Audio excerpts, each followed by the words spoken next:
Hi, welcome back to a brand new installment, we call them video snippets, from Z-fari, the zombie novel. Today we're going to read the first part of chapter 20, and the zombie hunters are getting closer. I'll just tell you that. Okay, if you're ready, let's begin.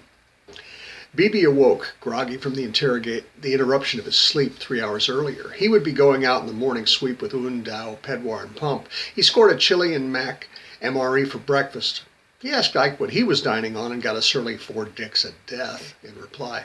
When he looked, he saw it was beans and franks. Un looked over, laughed, and said, "Beans and motherfuckers, yum." After he finished scraping out the last of the cheesy goodness with a finger and licking that finger clean, Beebe headed for the shower to run his head under the water and brush his teeth.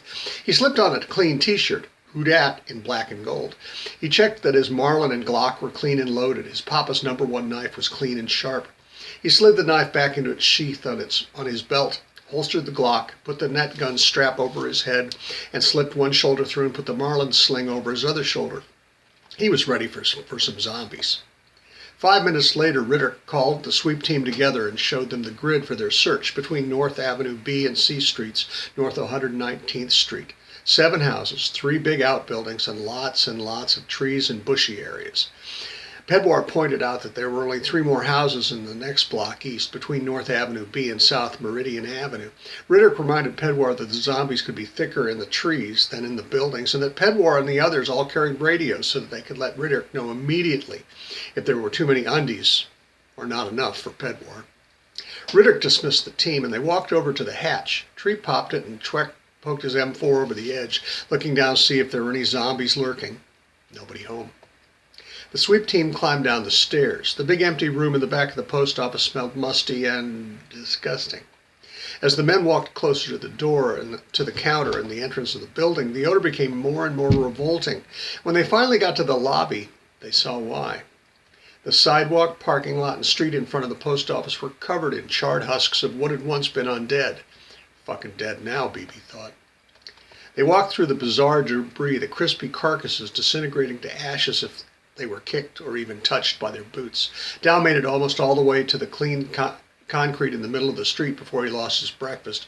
Un walked past, looked down at the puddle, and remarked, "Chicken chunks, breakfast of champions. They taste better coming up than going down." Dow smiled, wiped his mouth, and took a swig of water from his water bottle, spitting it out into the street. The team walked east in the middle of the street, scanning to their left, right, and straight ahead for any sign of movement. They walked about 200 feet, crossing the North Avenue C and 119th Street intersection, coming to their first house of the day, a little gray aluminum-sided bungalow with a single-car garage out back. Un and Dow walked up the three front steps and cautiously opened the door, waited 3 seconds, and ducked inside.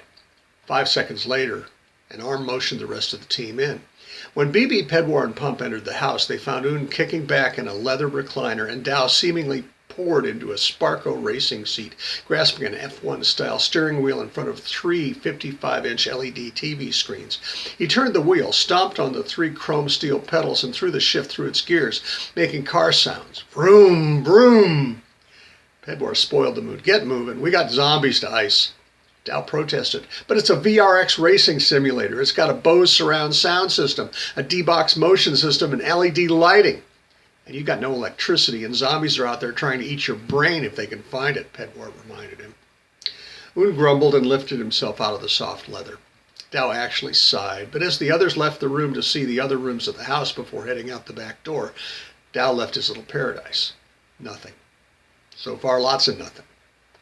Nothing in the house, nothing in the garage out back, and as the team was soon to discover, nothing in the house and garage to the east, and nothing in the house and attached garage to the north. Next came the difficult and exasperating work of clearing 40,000 square feet of trees and brush and bushes, every shadow potentially a zombie. There were plenty of shadows, but not a zombie anywhere. Then before the team went to the 3 outbuildings, Un called a break. Beebe was so agitated that he couldn't stand to sit down. He volunteered to keep watch while the others relaxed. A leaf fell a few feet to Beebe's left, and he whirled to kill it. A rustle stirred behind him, and he spun to end its miserable life. A dove murmured a soft song above his head, and Bibi put his rifle to his shoulder to fire on those evil, cooing tree zombies. The other men had a righteous laugh at Bibi's case of nerves.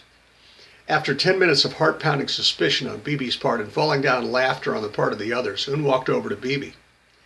Bibi turned to face the man. Un waited for 30 slow-moving seconds and leaned close to Bibi's face. "Boo!" he barked. When Un was able to stand after falling down laughing, Bibi punched him in the nose.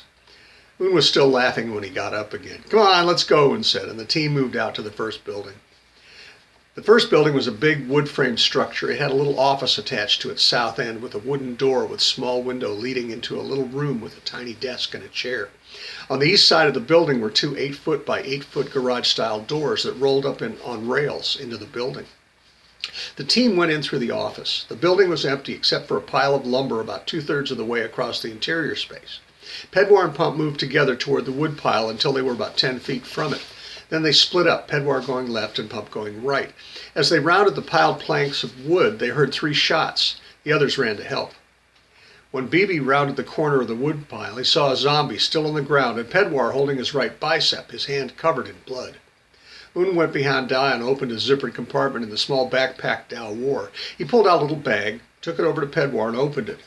First Un took his knife and cut off the sleeve of Pedwar's shirt all the way to the shoulder. "You owe me a new shirt, asshole," Pedwar hissed to Pump. "Just grazed you, Pedwar." Un reassured him as he cleaned the wound and bandaged it. "Yeah," Pump added his old defense, "and I nailed that undead motherfucker before he got you." Bibi walked over to the shattered undie. It had fallen onto what was left of its face after one of Pump's rounds crashed into the back of its head. Bibi put a foot underneath it and rolled it over. Its long, ratty white hair, wrinkled, paper-thin skin, and emaciated arms and legs, sticking out of a house dress that had been out of style in the 70s, showed that it had once been someone's grandmother. "Yep, Pump," Bibi said, wanting a little payback for the lover boy teasing last night. "You kept Pedwar from kissing his granny, and in Pedwar's family, they use a lot of tongue." They all laughed, and Pedwar grinned in spite of himself.